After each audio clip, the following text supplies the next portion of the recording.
Hello दोस्तों, मेरा नाम है विकी और सबसे पहले वेलकम मेरे चैनल में। दोस्तों तो आज हम मलेशिया में, जैसे कि काफ़ी भाई के कमेंट आई मेरे पास, जैसे कि सिक्योरिटी गार्ड की जॉब के बारे में पूछ रहे हैं, कंस्ट्रक्शन की जॉब के बारे में पूछ रहे कि कितनी सैलरी मिलती है। दोस्तों तो सबसे पहले हम बात कर लेते हैं मलेशिया के अंदर इस टाइम कोरोना के क्या हालात है। दोस्तों आज की बात कर लेते हैं। आज जो नए केस आए मलेशिया के अंदर 4,500 कुछ केस आए हैं और जो रिकवर हुए हैं 5,400 कुछ रिकवर हुए हैं। और जो टोटल डेथ की बात करें 67 आज डेथ हुई है। टोटल इस टाइम 62,000 कुछ केस पेंडिंग है, जो कि बहुत जल्द ही रिकवर हो जाएंगे क्योंकि वैक्सीनेशन पर मलेशिया के अंदर काम हो रहा है, तो बहुत जल्द ही रिकवर हो जाएगा। दोस्तों तो जॉब की बात कर लेते हैं। मलेशिया के अंदर इस टाइम जो जॉब अवेलेबल है, जैसे कि लॉकडाउन लगा हुआ है तो जो बड़ी बड़ी कंपनियां वो बंद है, जैसे कि कंस्ट्रक्शन लाइन पूरी तरह से बंद है, ऑफिस वर्क पूरी तरह से बंद है। कुछ फैक्ट्रियां जिसमें मेडिकल का सामान बनता है या फिर जैसे कि खाने पीने का सामान बनता है, वो फैक्ट्रियां चालू है। बाकी जो ऑफिस वर्क है या फिर जो जैसे कि रेस्टोरेंट, होटल, क्लब, जिम, बार, ये सब कुछ बंद है। तो दोस्तों एक भाई की कमेंट आई थी मेरे पास, वो पूछ रहा है कि मलेशिया के अंदर अगर आए वहाँ पर कंस्ट्रक्शन में कितनी सैलरी मिलती है और उसका वीज़ा कितने में लग जाता है कंस्ट्रक्शन का। तो दोस्तों जैसे कि मैं आपको बता दूं, जब जैसे कि लॉकडाउन खुला हुआ था पहले या फिर लॉकडाउन खुलेगा, तो इस टाइम जो मलेशिया के अंदर कंस्ट्रक्शन वर्क की है कितनी सैलरी है और डिपेंड करता है। दोस्तों जैसे कि आपके पास अगर एक्सपीरियंस, आपने कोई काम किया, आपके पास जैसे कि कोई डिप्लोमा है या फिर आपने कंस्ट्रक्शन में काम किया हुआ पहले, या फिर आप किसी और कंट्री में गए हैं, आपने कंस्ट्रक्शन में काम किया और जैसे कि आपको एक्सपीरियंस है, जैसे कि इलेक्ट्रॉनिक का काम आप जानते हैं या फिर जैसे कि फर्नीचर का काम आप जानते हैं या फिर डेंटिंग, पेंटिंग या फिर आप टाइलों वगैरह का काम जानते हैं, तो आपको अच्छी खासी सैलरी मिल जाएगी। दोस्तों तो हम बात कर रहे थे लेबर कैटेगरी के अंदर, जैसे कि आप जैसे कि न्यू बंदे आते हैं, जो फ्रेशर बंदे आते हैं, उनको कितनी सैलरी मिलेगी कंस्ट्रक्शन वर्क में। दोस्तों मैं अपने एक्सपीरियंस के हिसाब से बताएगा। दोस्तों जैसे कि मैं जब स्टार्टिंग में आया था तो मैंने तकरीबन 3 महीने कंस्ट्रक्शन लाइन में काम किया था। उस टाइम थोड़ी सैलरी थी, लेकिन इस टाइम सैलरी अच्छी मिल जाती है कंस्ट्रक्शन लाइन में। जो बंदे जैसे कि नए आते हैं वो काम सीख जाते हैं। तो दोस्तों जो लेबर कैटेगरी में आ जाते हैं, लेबर कैटेगरी में मिलते हैं एक दिन के, दोस्तों मैं आपको बता देता हूँ, 80 रिंगिट, मलेशिया के 80 रिंगिट 8 घंटे के आपको मिलेंगे। उसके बाद नॉर्मली ओवर टाइम लग जाता है कंस्ट्रक्शन लाइन में। जैसे कि कंस्ट्रक्शन का काम होता है, कई साल का होता है, 2 साल का, 3 साल का कॉन्ट्रैक्ट होता है कंपनियों का। तो उसमें अगर आप एक बार किसी भी कंपनी में जाते हैं, आप 2-3 साल आराम से काम कर सकते हैं। दोस्तों और ओवर टाइम की बात करें, कंस्ट्रक्शन में नॉर्मल है ओवर टाइम, जैसे कि आप अगर 8 घंटे काम करते हैं आपको 80 रिंगिट मिलेगा।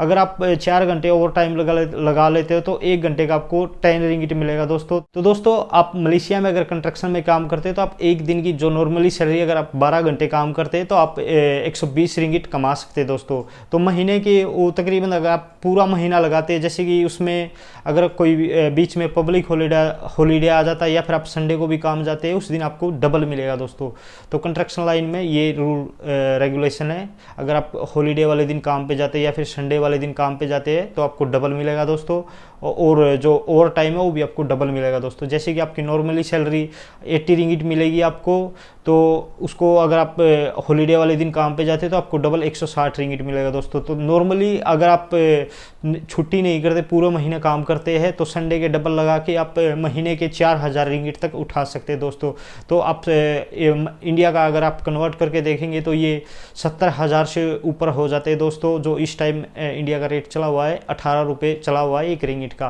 तो दोस्तों कंस्ट्रक्शन लाइन में ये सैलरी है। जैसे कि अगर आप उसमें से 20,000 रुपये की खाना खर्चा हो जाता है आपका, या फिर जैसे कि आप खुद का रूम लिया हुआ है, नॉर्मली कंस्ट्रक्शन लाइन में जैसे कि आप 2 साल का, 3 साल का कॉन्ट्रैक्ट पे आते हैं, अगर किसी कंपनी में काम करते हैं तो आपको वहाँ रहने की फैसिलिटी मिलती है। दोस्तों लेकिन अगर अदरवाइज आप बाहर अपने दोस्तों के साथ या फिर अपना खुद का रूम लेकर रहते हैं, उसमें आपका खर्चा, जैसे कि आप 70,000 महीने के कमाते हैं तो उसमें आपका 20,000 अगर खर्चा भी हो जाता है तो आप 50,000 सेव कर सकते हैं।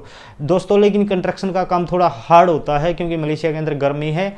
लेकिन जैसे कि आप लेबर कैटेगरी में जाते हैं, लेबर कैटेगरी में आपको बहुत हार्ड वर्क नहीं दिया जाता। दोस्तों नॉर्मली वर्क होता है, जैसे कि जो लेबर कैटेगरी में आते हैं उनको काम का पता नहीं होता, तो उनसे जैसे कि थोड़ा बहुत जो साफ़ सफाई का काम होता है, टूट फूट का काम होता है या फिर इलेक्ट्रॉनिक का काम होता है, उसमें हेल्पर की ज़रूरत होती है। उसमें तो उसमें हेल्पिंग का काम दिया जाता है, साफ़ सफाई का काम दिया जाता है। या फिर जैसे कि कोई ऑफिस का कॉन्ट्रैक्ट लिया हुआ है तो उसको जैसे कि रिनोवेशन करना, अंदर से तोड़ फोड़ का काम होता है, हैकिंग का काम होता है, तो ये काम होता है लेबर कैटेगरी में दोस्तों। इसमें भी आप अच्छी खासी सैलरी उठा सकते हैं दोस्तों।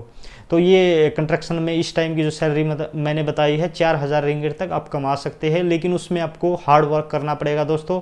अगर आप मलेशिया में आना चाहते हैं तो आपको हार्ड वर्क करना पड़ेगा दोस्तों, तभी आप यहाँ पर पैसे कमा सकते हैं दोस्तों। जो अभी जो इस टाइम जॉब अवेलेबल है, मैंने आपको बताया कि तकरीबन जो टोटली काम बंद है, होटल लाइन, रेस्टोरेंट लाइन, जो जैसे कि क्लब, जिम, बार, ये सब कुछ बंद है इस टाइम। लेकिन अगर आप यहाँ पर नॉर्मली इस टाइम मैं बता देता हूँ, इस टाइम जैसे कि जॉब जो अवेलेबल है, जैसे कि आपको पता है कि इस टाइम जो खाने पीने की मार्केट है या फिर जो मेडिकल का सामान वगैरह की जो कंपनियां, फैक्ट्रियां है, उसमें काम है। या फिर जो नॉर्मली आ जाता है स्कूल हो या कोई भी कंपनी हो, वहाँ पर सिक्योरिटी गार्ड का काम, सिक्योरिटी की जॉब अवेलेबल है दोस्तों। काफ़ी जॉब मलेशिया के अंदर अवेलेबल है इस टाइम भी। तो सिक्योरिटी में मैं आपको बता देता हूँ, मलेशिया के अंदर इस टाइम अगर आप जैसे कि नया बंदा आता है या फिर मलेशिया के अंदर है, वो स्टार्टिंग में लगता है उसके पास कोई एक्सपीरियंस नहीं है, पहले उसने कहीं भी सिक्योरिटी नहीं की है, तो वहाँ पर उसको मिलेंगे 1600 से 1700 रिंगिट दोस्तों महीने के।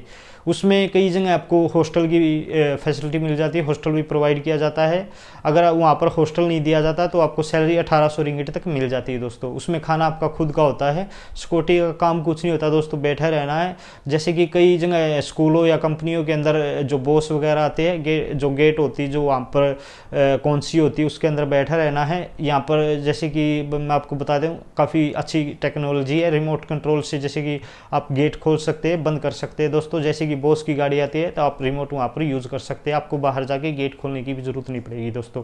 सिक्योरिटी का काम ये, सिक्योरिटी के काम में यहाँ पर ज़्यादा कोई हार्ड काम नहीं है, लेकिन कंस्ट्रक्शन लाइन में थोड़ा हार्ड काम है। अगर आप हार्ड काम कर सकते हैं तभी आप कंस्ट्रक्शन लाइन में जा सकते हैं और पैसे कमा सकते हैं दोस्तों। वीज़े के ऊपर कोई अपडेट नहीं आई है मलेशिया के अंदर, क्योंकि जब तक जो कोरोना के केस है वो पेंडिंग पड़े, रिकवर नहीं हो जाते, तो तब तक इन्होंने वीज़ा ओपन नहीं करना। अगर वीज़ा ओपन करते हैं तो दोस्तों, वीज़ा ओपन होएगा तो मैं उसके ऊपर वीडियो बनाएगा।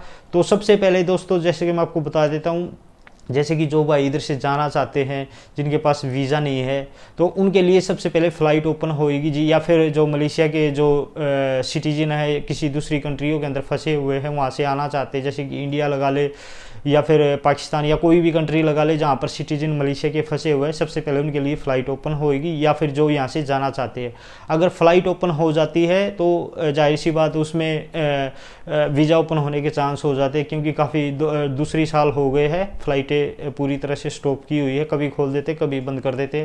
तो अगर इस पूरी तरह कंट्रोल पा लिया जाता कोरोना पे, तो फ़्लाइट खुलने के चांस हो जाते हैं दोस्तों। तो फ़्लाइट खुलेगी तब वीज़ा भी ओपन होएगा दोस्तों।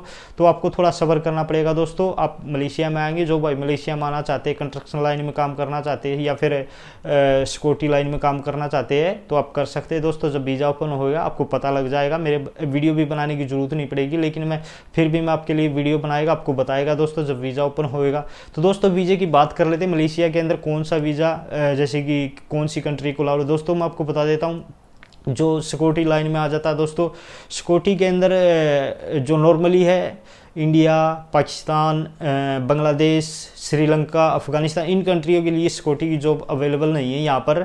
लेकिन जो जैसे कि यहाँ पर जो आ जाते, ट्रैवल पे आ जाते या फिर वीज़ा ले लेते किसी और कंपनी का, वो नॉर्मली मलेशिया के अंदर सिक्योरिटी की जॉब कर लेते हैं, लेकिन वो इलीगल होता है दोस्तों। अगर आप सिक्योरिटी की जॉब पे ऐसे पकड़े जाते हैं, तो जैसे कि पुलिस पकड़ लेती, पुलिस तो पैसे ले दे के छोड़ देती, लेकिन जो इमिग्रेशन वो नहीं छोड़ेगी, क्योंकि वो भी एक इलीगल हो गया। आपका वीज़ा कहीं और का, आप काम कोई और कर रहे हैं, तो वो भी गलत है। अगर आप जो प्रॉपर वीज़े पाएंगे, लीगल तरीके से आएंगे, जैसे कि आप किसी कंस्ट्रक्शन लाइन में, होटल लाइन में आते हैं, तभी आपको वो वीज़ा मिलेगा। अगर आप अदरवाइज ये सोच रहे कि सिक्योरिटी का वीज़ा मिलेगा, सिक्योरिटी का वीज़ा इन कंट्री के लिए अलाउड नहीं है। सिक्योरिटी का वीज़ा सिर्फ और सिर्फ नेपाल के नागरिकों के लिए है। काफ़ी कंट्रियों के अंदर नेपाल को ही वीज़ा दिया जाता है, सिक्योरिटी लाइन के अंदर किसी और कंट्री को नहीं दिया जाता।